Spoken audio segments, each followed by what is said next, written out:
Hello students, आज linear inequality का lecture number 4 है। तो आज के लेक्चर को स्टार्ट करने से पहले हम लोग देखते हैं कि कल के लेक्चर में हमने कौन कौन से कॉन्सेप्ट्स पढ़े थे। तो आपका हो गया revision of concepts studied in lecture number 3। तो कल के लेक्चर में हमने पढ़ा था टाइप्स ऑफ इनइक्वालिटी या समीकरण के प्रकार। तो टोटल 8 प्रकार का इनइक्वालिटी कल हमने पढ़ा था। पहला है न्यूमेरिकल इनइक्वालिटी, संख्यांक का समीकरण। दूसरा है आपका लिटरल इनइक्वालिटी, शाब्दिक या चरांक का समीकरण। तीसरा हमने पढ़ा डबल इनइक्वालिटी, द्विअसमीका। फिर हमने पढ़ा स्ट्रिक्ट इनइक्वालिटी, सुनिश्चित असमीका। फिर हमने पढ़ा स्लैक इनइक्वालिटी, अनिश्चित असमीका। फिर हमने पढ़ा linear inequality in one variable, एक चर की रैखिक असमीका। फिर हमने पढ़ा linear inequality in two variables, दो चरों की रैखिक असमीका। और फिर हमने पढ़ा क्वाड्रेटिक इनइक्वालिटी, द्विघातीय असमीका। तो कल के लेक्चर में हमने इन टाइप्स ऑफ इनइक्वालिटी के बारे में चर्चा किया था काफी डिटेल में। ठीक है, तो चलिए आज फटाफट क्या कहते हैं, इसको एक बार रिवाइज कर लेते हैं। तो देखिए, सबसे पहले हमने पढ़ा था न्यूमेरिकल इनइक्वालिटी। तो न्यूमेरिकल इनइक्वालिटी क्या होता है? जब भी आपका दो रियल नंबर्स के बीच में संबंध स्थापित करने के लिए इन चारों में से किसी एक चिन्ह का उपयोग किया जाता है तो वो एक न्यूमेरिकल इनइक्वालिटी हो जाता है। जैसे for example 4 is greater then 3, ये एक न्यूमेरिकल इनइक्वालिटी है। 2 इज लेस देन 5, ये एक न्यूमेरिकल इनइक्वालिटी है। 6 is greater than equal to 2, ये एक न्यूमेरिकल इनइक्वालिटी है। 7 is less than equal to 9, ये एक न्यूमेरिकल इनइक्वालिटी है। तो दो रियल नंबर होंगे और उनके बीच में चारों में से कोई एक क्या कहते हैं, अगर सिंबल का यूज किया जाएगा, ठीक है, तो वो न्यूमेरिकल इनइक्वालिटी का निर्माण करेगा। आगे बढ़ते हैं। इसके बाद फिर हमने क्या पढ़ा था? इसके बाद हमने पढ़ा था लिटरल इनइक्वालिटी क्या होता है। तो लिटरल इनइक्वालिटी में हमने क्या पढ़ा था कि ऐसी इनइक्वालिटी जिसमें कि कम से कम एक वेरिएबल हो, एटलीस्ट वन वेरिएबल। तो ऐसी इनइक्वालिटी जिसमें कि आपको कम से कम एक वेरिएबल दिख जाए। कम से कम एक का मतलब क्या होता है कि एक भी हो सकता है या एक से ज्यादा भी हो सकता है। जैसे कि x ग्रेटर देन 3, ये एक लिटरल इनइक्वालिटी। क्यों? क्योंकि इसमें वेरिएबल है x। y plus 4 less than 5, ये एक लिटरल इनइक्वालिटी है क्योंकि इसमें भी हमको एक वेरिएबल दिख रहा है y। ठीक है। x plus 2 greater than equal to y minus 7, ये भी एक लिटरल इनइक्वालिटी है क्योंकि इसमें क्या आपको वेरिएबल दिख रहा है? जी हाँ, इसमें दो वेरिएबल्स है x और y। और u less than equal to v, ये भी एक लिटरल इनइक्वालिटी है। क्यों? क्यों? इसमें वेरिएबल दिख रहा है। जी हाँ, इसमें भी वेरिएबल है।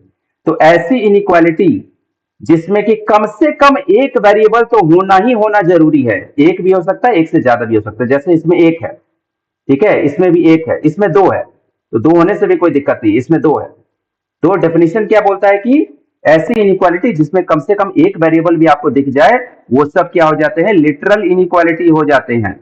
ठीक है, तो इसके बारे में भी कल के लेक्चर में हमने डिटेल में डिस्कस किया था। चलिए आगे बढ़ते हैं। अगला क्या था भाई? अगला हमने पढ़ा था डबल इनइक्वालिटी। तो डबल इनइक्वालिटी के बारे में क्या पढ़ा था हमने? डबल इनइक्वालिटी चार फॉर्मेट में से किसी एक फॉर्मेट में हो सकता है। A less than B less than C, A less than equal to B less than C, A less than B less than equal to C, और A less than equal to B less than equal to C, जहां पर A B C आपके algebraic expression होते हैं। ठीक है, तो A B C आपका एल्जेब्राइक एक्सप्रेशन होगा, यानी तीन एल्जेब्राइक एक्सप्रेशन होंगे और वो इन चारों में से किसी एक फॉर्मेट में अगर मिल गया आपको, ठीक है, तो वो एक डबल इनइक्वालिटी हो जाएगा। जैसे फॉर एग्जांपल ये एक डबल इनइक्वालिटी है, 2 is less than 3 is less than 5, ये एक डबल इनइक्वालिटी है। 5 is less than equal to 2, 3x minus 4 less than 6, ये एक डबल इनइक्वालिटी है। 1 is less than x less than equal to 3, ये एक डबल इनइक्वालिटी है। -3 less than equal to y less than equal to 7। तो ये जो है आपका इस फॉर्मेट में है, ये वाला जो है आपका इस फॉर्मेट में है, ये वाला जो है आपका इस फॉर्मेट में है, और ये वाला जो है आपका इस फॉर्मेट में है। तो ए बी सी तीन एल्जेब्राइक एक्सप्रेशन होंगे और वो इन चारों में से कोई एक फॉर्मेट में अगर हो गया तो हमको डबल इनइक्वालिटी मिल जाएगा। तो इसके बारे में भी कल के लेक्चर में हमने डिटेल में चर्चा किया था। कल का लेक्चर काफी लंबा बनाया गया था क्योंकि काफी डिटेल में क्या कहते हैं, इन सबको समझाया गया है। चलिए आगे बढ़ते हैं। उसके बाद हमने पढ़ा था स्ट्रिक्ट इनइक्वालिटी क्या होता है। तो स्ट्रिक्ट इनइक्वालिटी क्या होता है? जब भी दो एल्जेब्राइक एक्सप्रेशन के बीच संबंध स्थापित करने के लिए बस यही दो चिन्ह का उपयोग किया जाता है। कौन सा चिन्ह? या तो ग्रेटर देन होगा या तो लेस देन। ठीक है, तो उसकी वजह से जो इनइक्वालिटी बनेगा उसको स्ट्रिक्ट इनइक्वालिटी कहा जाता है। जैसे कि आपका 3 इज लेस देन 5 एक स्ट्रिक्ट इनइक्वालिटी है, x ग्रेटर देन 2 एक स्ट्रिक्ट इनइक्वालिटी है, 2x plus 5 less than x minus 1 एक स्ट्रिक्ट इनइक्वालिटी है। तो दो एल्जेब्राइक एक्सप्रेशन होंगे और उनके बीच में संबंध स्थापित करने के लिए बस आपको या तो ग्रेटर देन यूज करना है या तो लेस देन यूज करना है। तो उसकी वजह से जो इनइक्वालिटी बनेगा वो आपका स्ट्रिक्ट इनइक्वालिटी हो जाएगा। चलिए आगे बढ़ते हैं।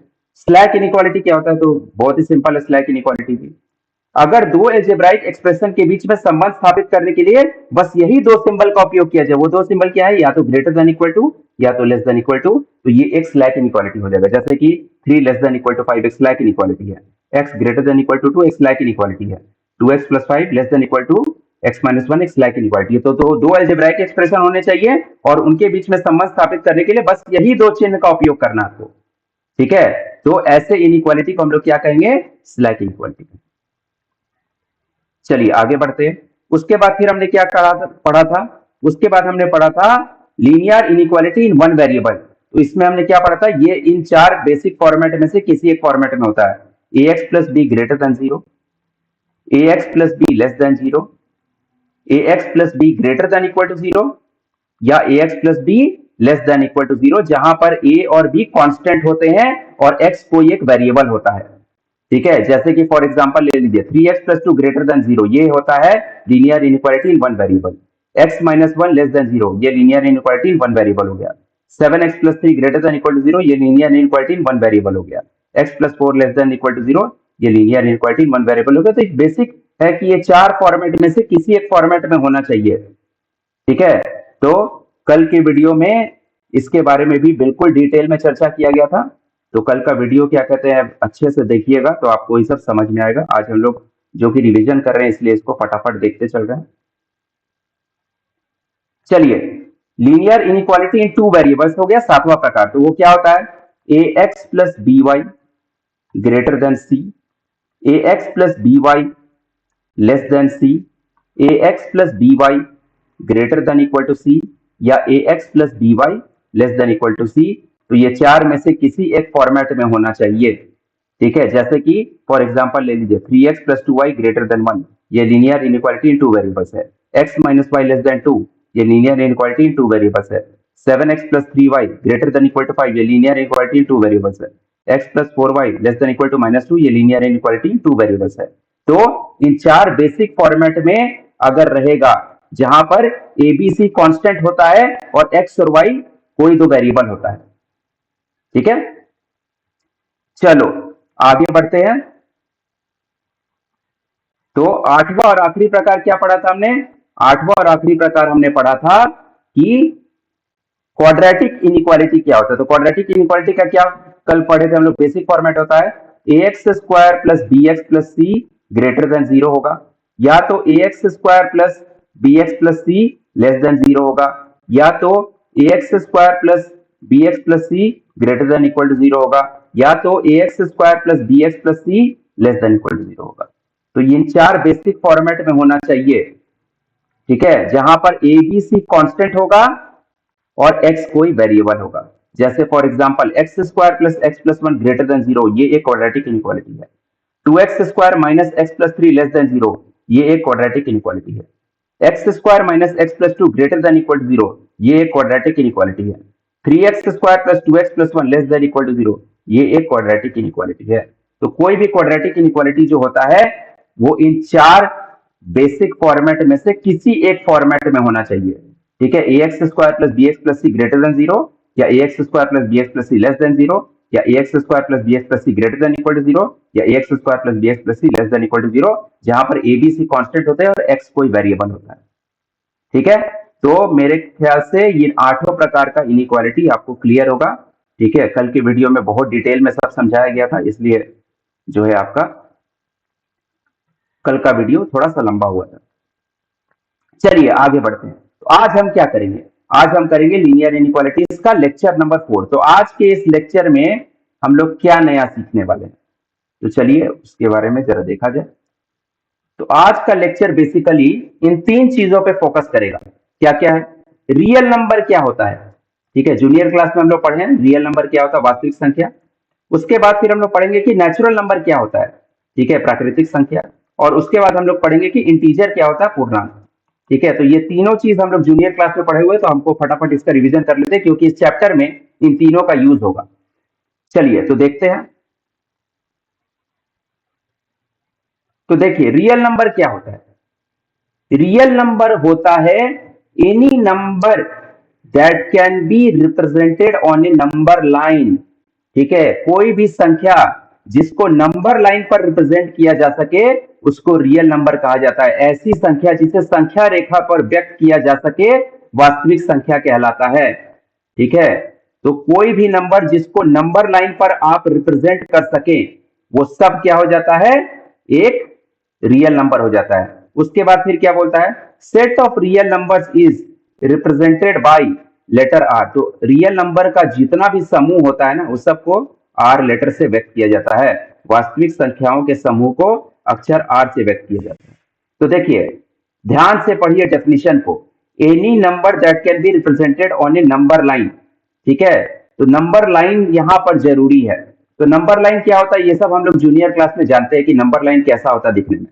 तो नंबर लाइन पर अगर किसी को रिप्रेजेंट कर देंगे, जैसे कि देखिए फॉर एग्जांपल ये -1, 5, 0.1, -3/4, √3, ये सब नंबर लाइन पर रिप्रेजेंट हो सकता है। कैसे हो सकता है, तो चलिए क्या कहते हैं देखते हैं। सबसे पहले नंबर लाइन को देखा जाए कैसा होता है।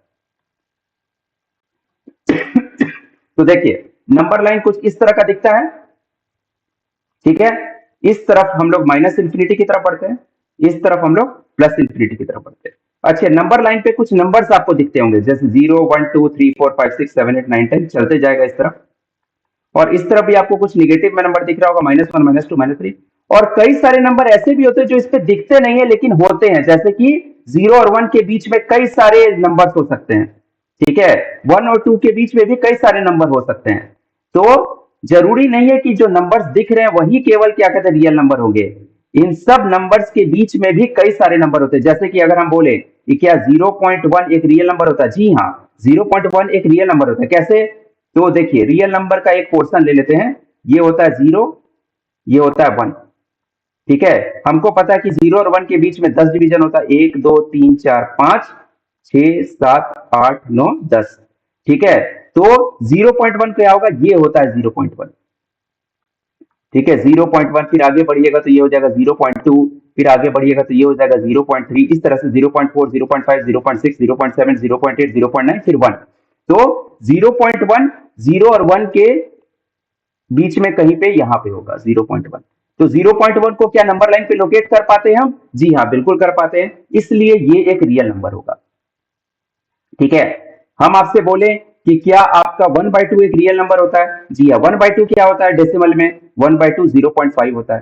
तो 0.5 कहां होता है, 0 और 1 के बिल्कुल बीचों बीच होता है। इसको भी नंबर लाइन पे रिप्रेजेंट किया जा सकता है, इसलिए आपका ये क्या होगा, रियल नंबर होगा। क्या हम आपसे बोले कि -3 क्या कहते हैं एक रियल नंबर होता है, जी हाँ -3 तो इजिली यहाँ पे दिख रहा है आपको, तो -3 एक रियल नंबर होगा। हम आपसे बोले कि क्या 5 एक रियल नंबर होता है, जी हाँ 5 भी एक रियल नंबर होगा। ठीक है, क्योंकि यहाँ पे आपको स्पष्ट रूप से दिख रहा है। हम आपसे पूछे कि क्या √3 एक रियल नंबर होता है, जी हाँ √3 भी एक रियल नंबर होता है। √3 का आपका अप्रोक्सीमेट वैल्यू कितना होता है, 1.732। तो 1.732 आपका एक ऐसा नंबर होगा जो कि आपका 1 और 2 के बीच में कहीं ना कहीं तो होगा। तो 1 और 2 के बीच में कहीं ना कहीं 1.732 भी लोकेट किया जा सकता है। ठीक है, तो ये भी एक रियल नंबर होगा। तो वो सभी नंबर्स जो कि नंबर लाइन पे रिप्रेजेंट हो सकते हैं वो सब आपके क्या हो जाते हैं, रियल नंबर्स हो जाते हैं। तो रियल नंबर बिल्कुल ही क्लियर होना चाहिए, जूनियर क्लास में भी हम लोग पढ़े हुए। चलिए आगे बढ़ते हैं अगले कॉन्सेप्ट की तरफ। नेचुरल नंबर्स क्या होते हैं, तो natural numbers numbers used for counting objects around us are known as natural numbers.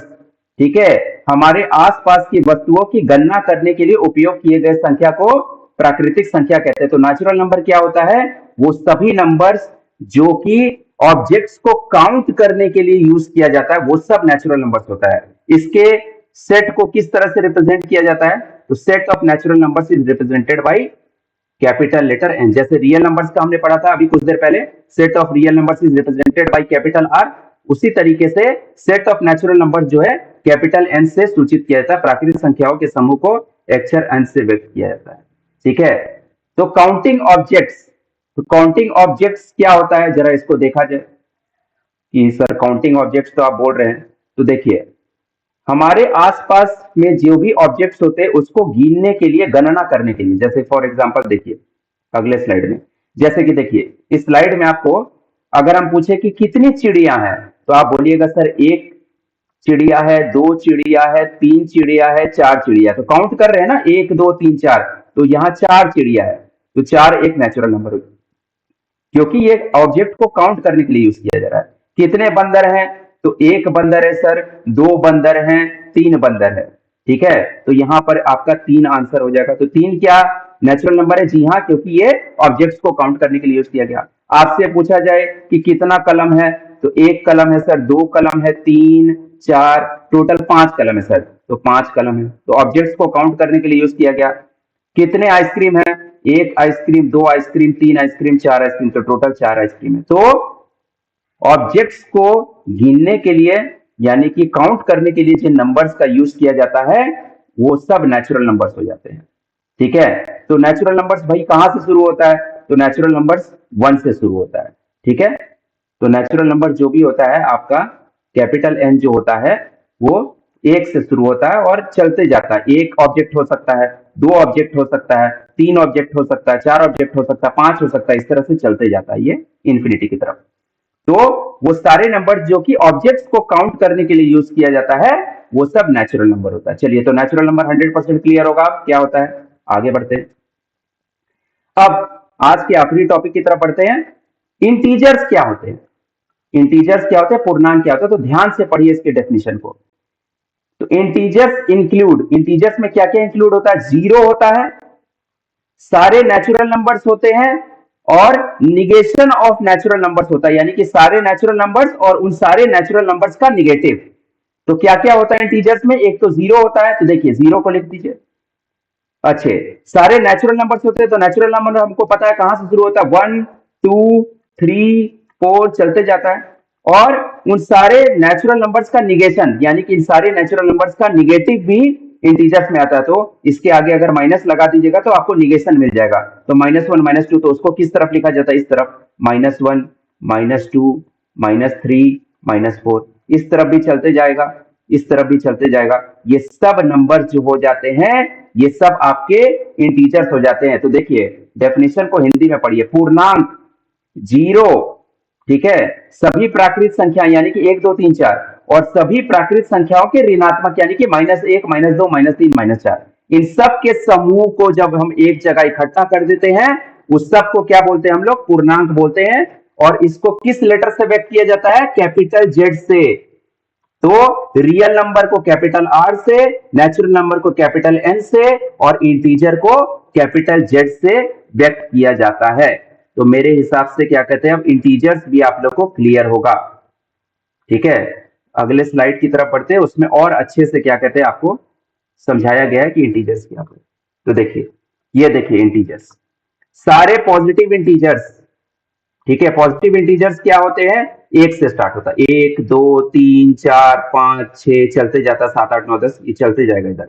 उस तरह से सारे निगेटिव इंटीजर्स, निगेटिव इंटीजर्स कहां से शुरू होते हैं? माइनस वन से, minus one minus two minus three minus four, और इस तरह से चलते जाएगा। और बीच में जीरो होता है जो कि ना ही पॉजिटिव होता है ना ही निगेटिव। तो अभी हमने जस्ट क्या पढ़ा था डेफिनेशन में कि जीरो, ठीक है, तो ये हो गया जीरो। सारे नेचुरल नंबर्स, तो नेचुरल नंबर वन से शुरू होता है, one two three four five six seven eight nine ten चलते जा रहा है। और इन सारे नेचुरल नंबर्स का निगेटिव, तो उन सारे नेचुरल नंबर्स का निगेटिव ये हो गया। इन सब का जो समूह होता है, ये सब को अगर एक ग्रुप में ले लिया जाए तो ये सब क्या हो जाते हैं? आपके इंटीजर्स हो जाते हैं। तो इंटीजर्स क्या, कौन से लेटर से व्यक्त करते हैं? जेड। ठीक है, जेड से व्यक्त करते हैं। तो क्या हो जाएगा जेड?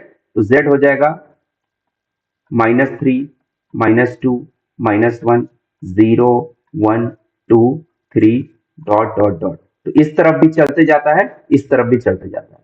ठीक है, तो मेरे ख्याल से क्या कहते हैं, इंटीजर्स भी आप लोग का क्लियर होगा आज। ठीक, तो आज के इस लेक्चर में हमने तीन चीजों के बारे में चर्चा किया। क्या? रियल नंबर क्या होता है, नेचुरल नंबर क्या होता है। तो चलिए समरी करते हैं फटाफट। तो रियल नंबर्स क्या होता है? ऐसे नंबर्स जिनको कि नंबर लाइन पर रिप्रेजेंट किया जा सके वो सब रियल नंबर्स हो जाते हैं। नेचुरल नंबर क्या होता है? ऐसे नंबर जिनको काउंटिंग ऑफ ऑब्जेक्ट्स के लिए यूज किया जाता है वो सब नेचुरल नंबर हो जाते हैं। इंटीजर क्या होता है? तो इंटीजर हो जाता है आपका 0, ठीक है, सारे नेचुरल नंबर्स और सारे नेचुरल नंबर्स का निगेटिव, इन सब का जो समूह होता है उस सब को क्या कहते हैं? इंटीजर कहा जाता है। रियल नंबर को कैसे रिप्रेजेंट करते हैं? कैपिटल आर से। नेचुरल नंबर के समूह को कैसे रिप्रेजेंट करते हैं? कैपिटल एन से। इंटीजर्स के समूह को कैसे रिप्रेजेंट करते हैं? कैपिटल जेड से। तो मेरे हिसाब से क्या कहते हैं, आज का लेक्चर बिल्कुल ही क्लियर होना चाहिए। अच्छे से वीडियो को देखा कीजिए, ठीक है, पॉज कर करके देखा कीजिए और सारे कॉन्सेप्ट्स को अच्छे से समझा कीजिए, क्योंकि थ्योरी अगर आप लोग का क्लियर रहेगा तो फिर सवाल क्या है? सवाल है basic application of the theory, ठीक है। तो सवाल तो बनना ही बनना है अगर थ्योरी क्लियर रहेगा, और जब थ्योरी क्लियर ही नहीं रहेगा तो सवाल कैसे बनेगा? ठीक है, तो चलिए आज के इस लेक्चर को क्या कहते हैं, यहीं पर समाप्त किया जाए, ठीक है।